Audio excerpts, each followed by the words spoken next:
I'm Alex Howard. And I'm Amanda Silver, and this is Dirty Laundry.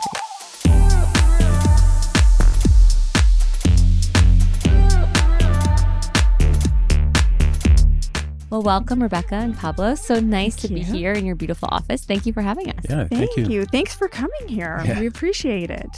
This is You're so on great. the road. We're on the road yeah. today. DL on the road. DL That's how on we the like road. it. Exactly. Fun to check out new spaces. And so you both practice out of here. We do. Okay. Mm-hmm. And you're married. We Yes. are married. Yes. Amazing. We live together and we work together. And so what's that like?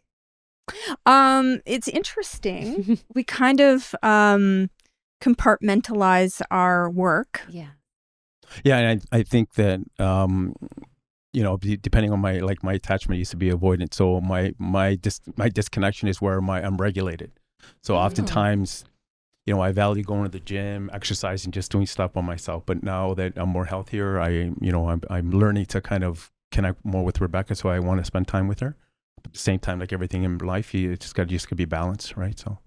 And does it help that you're both in the same profession, understanding the sort of demand that therapy takes on your own emotions? Does that help or does it hinder, right? Because if you're coming from, a half full cup, you had a rough couple of clients, and so does she, and now all of a sudden, neither of you have anything to give at home. Well, actually, as far as clients go, it's not really emotionally draining because you develop emotional boundaries. Mm-hmm. So you can work with the clients and witness and hear and see them and even empathize with them, and even big emotions, but it's not penetrating and it's not affecting you. You have that boundary that this is still them and this is me. I'm not the one going through this. They are. In addition to that, I think that working with clients also helps you, right? When you're helping them, it keeps you fresh and reminding and reflecting, and especially when you really break through, and when you have a client or a session that it's like, oh my God, I'm getting through, or he's told me, he thinks about this, and when you can see that, it's very empowering. It's the reason why, Rebecca, we do this is to help people. It's the reason why we do it. So Ditto, I hear that. Yeah. I got to work on my boundary setting, though. Yeah, I want to hear more about I take it all home. Like, wait a minute. Share more. It is hard. I think anyone in work. a helping profession, Yeah. has I think it would be hard I know it's hard to separate it. Yeah. So how do you do that? How do you separate it from, taking it home? It's not that we don't take it home. It's that we don't internalize it emotionally. It's more cognitively.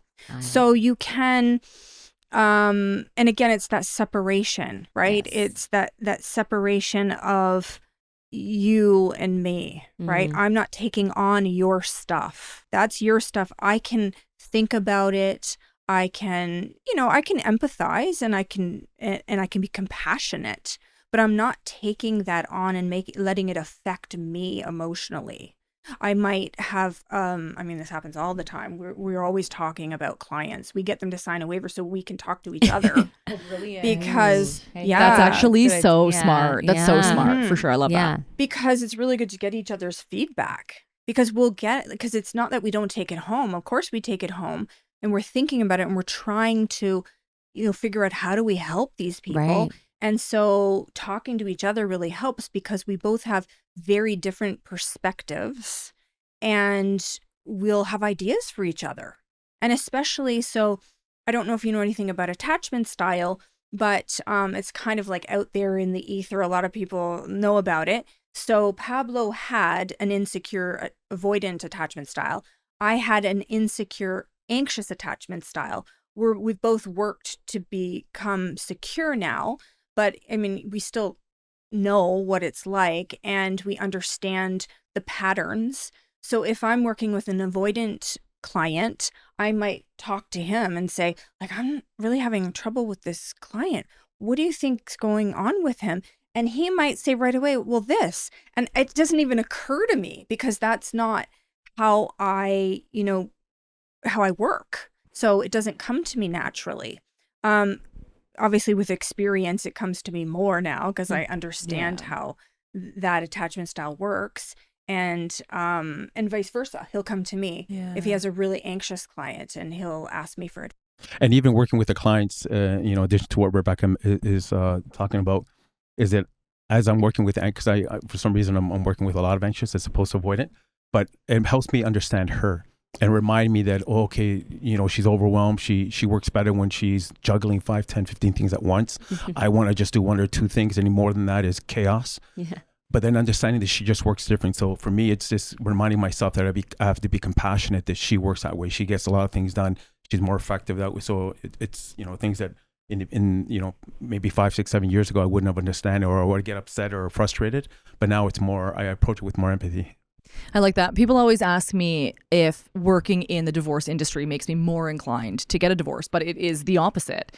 It's like, no, I know how hard that's going to be. I'm going to choose this hard, which is continue to work on my marriage, which, as you two know, it can be incredibly difficult. You're talking anxious, avoidant. I'm like, oh, that's my marriage for sure. Tick, tick. What's next? What else have you got for me? So Which one are you? Oh, definitely insecure, anxious attachment. I don't know what I am. For We'll have sure. to talk offline. I have to figure this out. Oh, this is like, I'll talk to my let's talk therapist. about it right now. I know. You two are in the hot seat. Nice Am try. I avoidant? I don't know what I am. I don't honestly don't know. I've Do you figured fear conflict? I do you jump avoid in. it? Hello, look what I do for a living. I do conflict for a living. You're anxious. Okay, sure. Anxious. You Same could as be me. secure. You could be secure. I was going to say, actually, I think she's quite secure. There you Thank go. Yeah. But an anxious attachment. Yeah. How you Is there basically only how you two? relate. Anxious and avoidant? Can you be Let's something ask the else? No, there's a third. There is a Oh, what's third, the which is third? called disorganized. Oh, I don't. And it presents as sort of both. Like sometimes the person can behave in an anxious manner and sometimes in an avoidant manner. And because they want to have connection, but because of their background, they probably experienced trauma as a child with their Oh. caretakers. So they want to be close, but they're scared of being close. So it's those people that have that push-pull dynamic in relationships. I don't think I- that's and you. There's also a No. fourth, which is secure, right? And that's Oh. the goal of everybody. Like we're back, everybody is to be secure, because through therapy, self-reflection, meditation, journaling, whatever that is, that's our goal, is to become secure. So secure is you're confident, full of love, you're at peace with yourself, and Healthy boundaries, yeah, probably. exactly. And that's the goal of it. But you know, sometimes it doesn't take. Some Takes a clients think it lifetime. takes weeks and months. Am I cured? No, it takes years. Am I Am I there cute? yet? Am I there yet? Yeah. Well, and I think- that brings me to really Yes. why we have you two here today, which is how can people going through separation and divorce manage this? We're talking boundaries. We're talking anxiety. We are talking massive amounts of overwhelm, of grief, right? And none of it's linear. No. None of it's happening at the same time as their partner. So they're having their own, roller coaster of emotions. How can we really get people to understand what they need to do, like the personal work that they need to do through the process to really set themselves up for success? Well, the first thing I would say is that I wouldn't take on all of that work while you're going through the process. I think what you need is a lot of support, and you need to, detach from it as much as you can, because it's very overwhelming and it's very triggering. You talked about the cognitive versus the emotional in the beginning, and I was thinking about how that relates to the divorce, where we are trying to encourage people to actually separate those two, which is obviously so difficult because you have to make these important decisions about your future, but you are so emotional because this is your family and these are your children. Right. This is your life. And it also comes down to safety and security, right? So those are being threatened financially, plus your partner was probably your sense of safety and security, even if it was toxic. So all of that is being threatened. And so you're in fight or flight or freeze. And so there's, you're not really going to talk someone out of being emotional and being logical when they're in survival mode. It's just not going to happen, because that's what survival mode is for. Right. So they're going to be emotional. So this is why I think they should really, really be seeing a therapist, because they need to regulate their emotions as much as they can, and they need support. And then I think once they get through that process, because that's probably all they can manage. They're not going to be able to manage, oh, I need to do my individual work right now. I need to self-reflect. No, not then. Right. After, when it's all sort of said and done, and then they can start working on themselves. And, I just want to say this so that I don't forget, because I've worked with clients who become so overwhelmed with the process. Now, we're talking litigation, not mediation, but they become so overwhelmed with the process and with the finances, how long it's taking, and especially the emotions, the fight, that they just say yes to things that they shouldn't say yes to, like parenting. What do you call it? Like, they make decision making. So they'll give the other parent sole decision making, and then when it comes to co-parenting, they're like, oh, I didn't know that that's what this meant. I can't, like, I don't agree with these decisions, but I have no power now. Yeah. And so I think that it's really important that they seek therapy, because they need to talk these things through, and they need somebody to protect them from themselves when they're in that situation, and look out for their best interest. Yeah. And that litigation is often who can last the longest. Yes. Right? Got It's a it. marathon. It really is. And I think if, like, for example, if an avoidant person is going through a divorce, it's most avoidants, their narrative is that I'm failing, right? So they're doing everything, anything they do, to I'm a people pleaser or anything else to avoid the fact that I'm inadequate, or I'm so that's their narrative in life. And their life is the fear of failure. So now divorce is the ultimate, one of the things, and so that's going to be triggering for them, right? And then from that comes a lot of shame.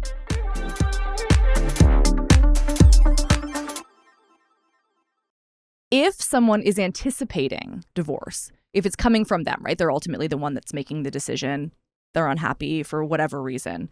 Would you say better than to start to seek support prior to engaging, so they can set themselves up for success, for emotional success? Obviously not we're not talking about divorce success per se, but just to be coming from a more solid footing. Absolutely. Oh, I mean, we're advocates for you. You should probably have seen somebody before it got to the point where you needed divorce in the first place. But yeah, absolutely. Everyone needs support. So yeah. And I think support, and again, I'm going back to avoidant because I can try to empathize, is that avoidant people tend to go into a hypo-arousal state, not a hyper. Hyper is often anxious people. So when they go to a hypo, well, that's where depression lives. That's where everything else. So they need to get out of that. So even seeing somebody reflecting gets them into their, what we call a window of tolerance. Is there where they're present, where they're here, where they're not drifting into, being triggered, and they're going into their hypo-arousal state, right? Disconnection, autopilot, I'm no good. And again, that's where the shame, the depression lives. So we're trying to get them either anxious or avoidant, is to get them present in the moment, because really at the end of the day, it's all we have. I think it's also about realizing and having the self-awareness of what state you're in, that you are in survival mode. Because I don't think people necessarily see it themselves. And sometimes it takes a therapist to point it out, that's actually the reason behind their behaviors or why they're feeling that way. Because your relationship, your intimate relationship, your romantic relationship, your marriage, it's you're playing out your primary attachment. So the attachment that you had with your primary caregiver as a child, the person who helped you survive, because let's face it, if your mother were to abandon you as a child, as a baby, you're dead, because you literally can't live without them. So you become so attached to that parent because instinctively you know that, and okay, my mom, like if she's upset at me or something, and she doesn't take care of me, she doesn't feed me, she doesn't clothe me, she doesn't shelter me, she doesn't protect me, I'm dead. Like, children know that instinctively. Right. We're all animals, and we know we have these animal instincts. And so there's this incredible attachment that we form with our primary caregivers for that reason, for survival. And so we transfer that attachment into our romantic relationships. So the same survival instincts are there. And this is why people get so attached and so triggered in their relationships. And it really does. It literally puts you into survival mode. It really sounds like a disservice to be putting that much weight. I mean, I appreciate that it's subconscious, but onto your relationship, onto this person. Like, I understand it from an infant perspective, and again, just biologically. As an adult, a full-fledged independent yeah. adult, you should be able to stand on your Like, own. and just, I know we've not. gone off script a little bit, but I'm actually wondering, like, is there a way to not put that much onus or weight into your attachment onto the next person? That's what Pablo and I were talking about as far as becoming secure. Because people who are secure are okay being alone and they're okay being in relationship. Okay, that makes way more sense. So that's why it's the goal. So you can be really an independent functioning human adult. Yes, but at the end of the day, we all need connection. Right. And that's just part of human nature, is having because it's security, right? It's safety and security we're all seeking. And that's being connected to other people. And I think it's very important, if you are going through divorce, is to have that support. Like, get self-reflection from a therapist, for example, or a counselor, because it's also very imperative that, because we often go to these familiar, soothing places when we choose partners. We often, our unconscious never goes to like a strange, unfamiliar place. That's why we tend to choose partners that are, you're just repeating it. So when, it happens when they're single, like, just to work on yourself, because often we have that same messages that, well, I feel okay, I'm not with that person, but they have to understand that they're okay because that person, they're not really being triggered. They might be triggered once in a while, but it's only when after that 6-month, 12-month honeymoon phase, that's over, then couples are going to start going that push-pull dynamic. You start, triggering each other. And that's very important that you get you start reflecting, whatever, counseling, therapy, because it's, you're trying to break that pattern. And so what about people who jump into relationships post-divorce, where they haven't given themselves the time to actually unpack why they chose that person, what went well, what went wrong, so that they don't repeat those mistakes? Yeah, that's definitely someone who's anxious, anxious, because people who are anxious are terrified of being alone. And so they tend to jump into relationships quickly. But the problem with that is, if you are recently divorced, the chances of you repeating the exact pattern you just went through are very high. If you haven't self-reflected, if you haven't done therapy, if you haven't tried to fix. I mean, I know a lot of people that are going through divorce play the blame game. Right. And they say, well, it wasn't me. This person was abusive, toxic, all the rest of it. Right. But the truth is that it's a dynamic at the end of the day. You chose that person. Right. You stayed with that person. You allowed them to abuse you. Like, you have to take responsibility for your part in that relationship, even if you were abused. Right. You have to stop the pattern. You have to say, because you can't control other people. So you can't just cross your fingers and say, well, I hope I never meet anyone who's going to be abusive again. You have to empower yourself and say, I need to learn how to see red flags. I need to learn boundaries to say no. As soon as someone starts treating me disrespectfully, I stop it.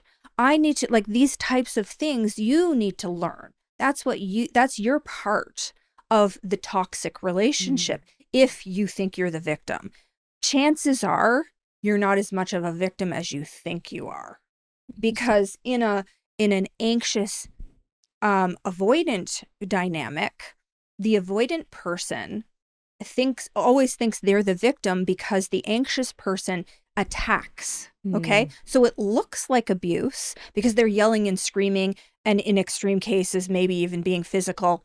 And the avoidant person is just quiet and seems submissive and seems like the victim. But chances are, during the relationship, they were passive aggressive, they were neglectful, they could have stepped out and cheated. Like, they're usually not completely innocent in the situation either. And avoidant people often, not all the time, but they often teach their anxious partners how to live without them. And that's very dangerous. Interesting. Because you I disconnect, like they go away because they want to be by themselves. Yeah. Their nervous system say, well, I can regulate when no one's around, so I'll go in the basement and I'll go in my room. Like that's where I want to. That's where I'm calm. Right. That's where I can feel at ease. Right. But anxious people want to be connected. Right. So.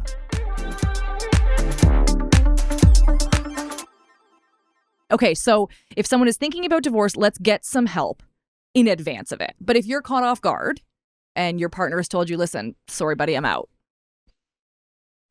You need support. You need to be reliant upon somebody. You need to find some way to just kind of get through the process so you don't end up like that person who's giving away all their, decision-making power. After your divorce, it's time for self-reflection. Like that's the time to dig in and do the real work. The during is more just get the support so that you're not making shitty decisions because you're too emotional to think it through. What does that self-reflection really look like? And realistically, how many people are going to be doing it? Like, it's really hard work. I'm in therapy. It's really hard. Like, turns out I'm way more messed up than I thought.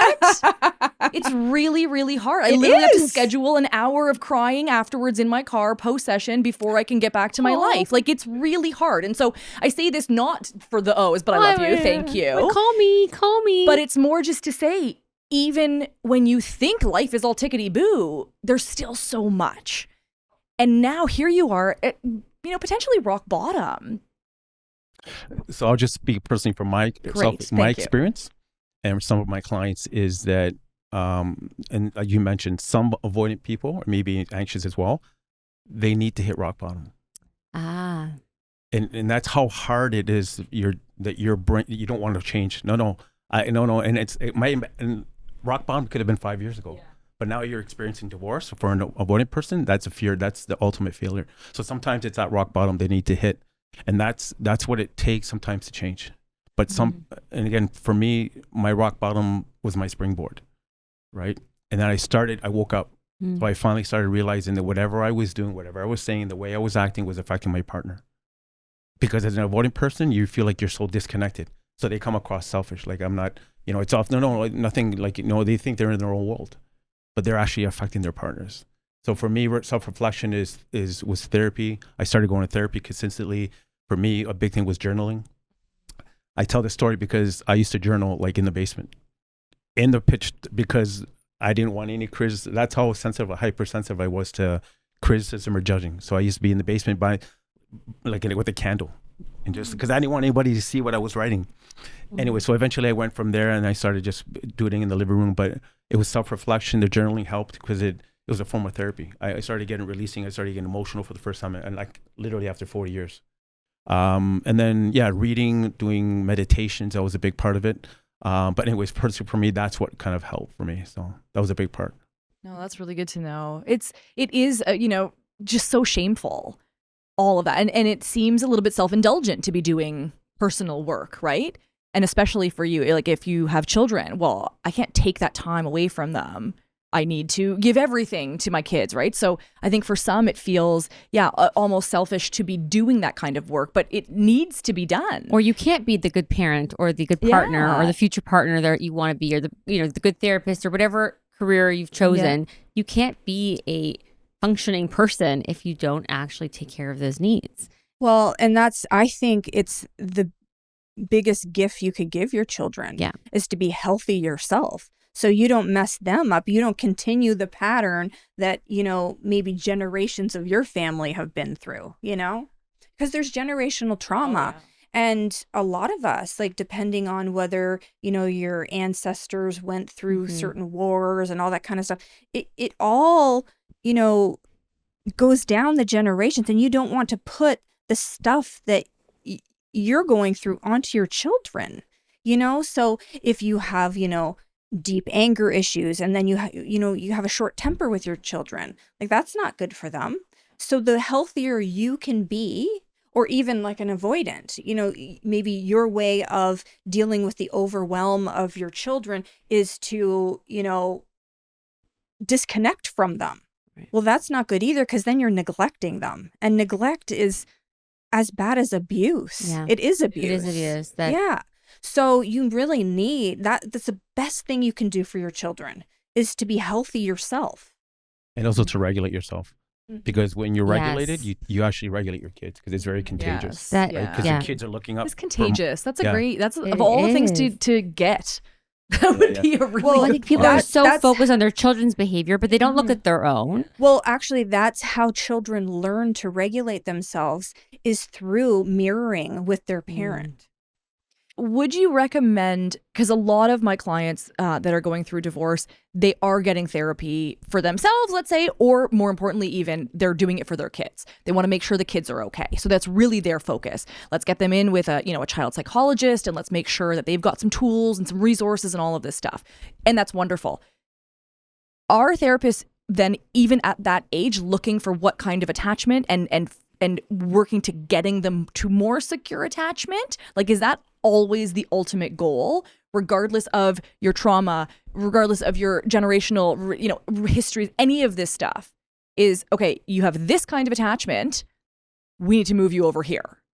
So even at these young ages, is that really still the priority? Yeah, I mean, helping the child become secure is the ultimate goal. Secure so they have healthy self-esteem. And I mean, the ultimate goal for all human beings, children, adults, everybody, is to feel safe and secure. And you could be physically safe in your environment, but if you're emotionally unsafe, it's just as scary. And like I said before, with children, because they're so dependent on their parents, that they're so attuned to their emotions. So if their parent blows up, it's very scary to them. And that really affects their mental health and their emotional health. I almost feel like it'd be more scary if your parent is so dysregulated, because this is the person you should be able to trust the most, versus like some burglar who comes into your house and robs you. Or maybe it's different scary. It's definitely different, but I'm just saying scary. I guess it's more, this is the person I trusted to keep me safe. And if they versus a can't keep stranger. their stuff together, if they can't keep their shit together, then how can I, as a child? So you have a child who has an anxious mom and an avoidant dad that are going through a divorce. What does the world look like for that child? Because already their home life was, if I can be so bold, unpredictable and unstable, just given those attachment styles and the fact that it's different, right? And now, again, with heightened emotions through this difficult process, those are probably even more, sort of on display, whatever you want to call it. Now that child is going not only through the divorce with these parents, but going back and forth between the homes. I don't even really know what my question is. I'm just trying. Where are you going with that? I have an answer, even though I knew you would, Rebecca. I knew it. Okay, so because I see this, here's the thing, and this is what I want to caution every single parent who's going through divorce. The absolute worst thing you can do is badmouth the other parent to your child. And the other thing that I see quite often is they use the child, right, to weaponize and send messages, or they'll they can sometimes try to turn the child against the other parent. Right. So they'll tell the child all the bad things about the other parent, and oh, do you know what they did to me, and this kind of stuff. Create So- an ally with Right. Well, and they're trying to turn the child against the other parent. Right. The other thing that I see that is very damaging for the child is when the parent uses the child as their emotional support, their new attachment. That's what I was just going to ask Yeah, you, especially would you say for an anxious? That's exactly what happens. It's like a swap. And it's very damaging. And that's how you create an avoidant child, actually. Wow. An anxious person who, because there's very blurry boundaries, right? And they start using this child as their emotional support, and they and because they're so emotional, the insecure, anxious parent, and because their emotions are so heightened because of the divorce, then this child is scared Mhm. about those emotions and is overwhelmed by them. So they tend to want to disconnect, and then they become avoidant. People don't realize the disservice they're doing to their children when Well, they're and- going through their own stuff. And I don't think it's right? malicious. I think No, I it's don't just think simply they're it's- so inundated with their own issues. The kids will be fine. The kids are resilient. The kids don't even notice, or the kids are not listening. And I'm always telling them, no, they are. They're listening, they're watching, they're mirroring, they're noticing, they're internalizing, they're doing all the things that you don't think that they're doing. So I think parents lose sight of that when they're dealing with all of this. That's what I was saying about how, because they're so attuned, because they need you. So they know your energy. They can read your energy, your body language, everything. It's also hard, like, for parents to fake it, though, too. So imagine, you talked about feeling unstable or unsafe. So imagine there's a parent who feels emotionally, physically, financially, every which way they feel unsafe during this process because everything's up in the air. And then they have these children who they have to put on a face for. And it's hard to... I don't think they should put a face on, though. So how do you suggest that they handle it if they're feeling overwhelmed? That they should communicate and say, mommy's feeling overwhelmed right now. Right.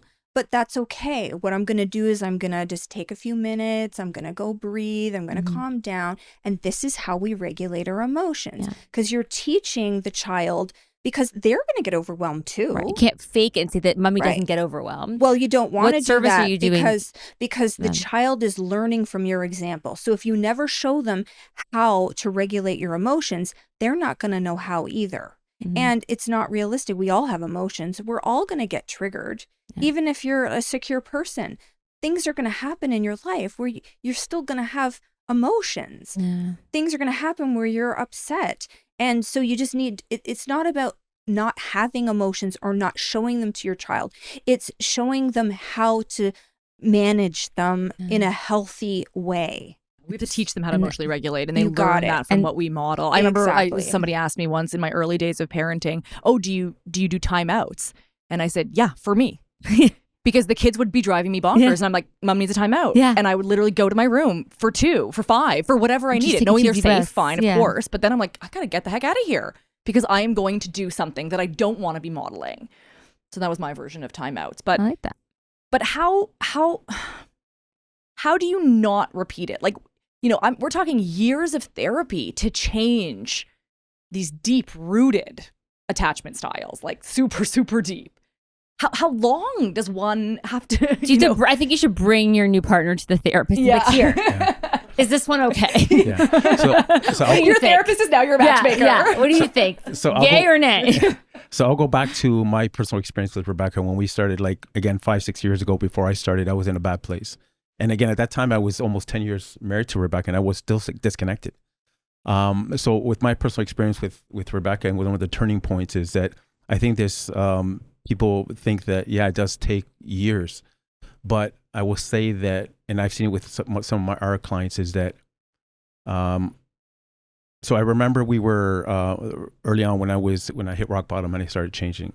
And I was in the dining room table, and Rebecca came to me. Again, anxious person can feel overwhelming. Not like it could be a facial expression. The energy is like, okay, my default, I got to get the hell out of here, because it reminded my mother, bad shit's going to happen. So then I said, you know what? No, I can't, because I needed to change. So I stood there. So again, for years, I just leave. I'd literally sleep in my car for a day. That's how much she would trigger me. I said, no, let's do it. And I was like fighting it. And within 10 minutes, I was hearing her. I can't remember why she came to me, but and then something changed. And then she said to me, thank you for listening. It was the first time after 10 years. So I don't think that in that moment, it was something happened inside of me. It's like, oh my God, all I have to do is stay here. So it just literally, I think within 2 weeks of, this, me changing, that it took that long. And then it empowered me. And then something happened to Rebecca as well. Inside her, it started changing. Oh my God, he's not running. So then, because when I was running, I was emotionally abandoning her and physically abandoning her. Right. So when I stayed, something happened with me and her. So that empowered me. And I said, oh my God, that's all okay. And so then you become curious. Well, what else can happen?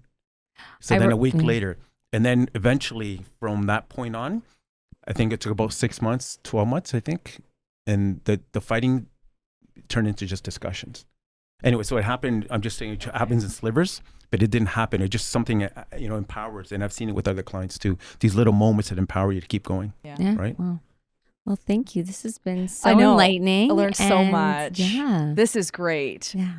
This has been so I'm actually slowing it down because my brain is still trying to catch up to everything. It's been so interesting. And I love that you two are coming from this place of professionals, and knowing that you have opposite attachments and really just trying to use all those skills to come together and keep your marriage going. I love it. And share with your listeners, because you have your own show. What's it called? Yes, we have a YouTube channel. Yes. Connection Counselling. Yes, we have some YouTubers. It's in the so house. good. And it's really provides so much information for people. So everyone should check it out. Thank you so much. Of course. Thank Thanks for having us. you. Thank you.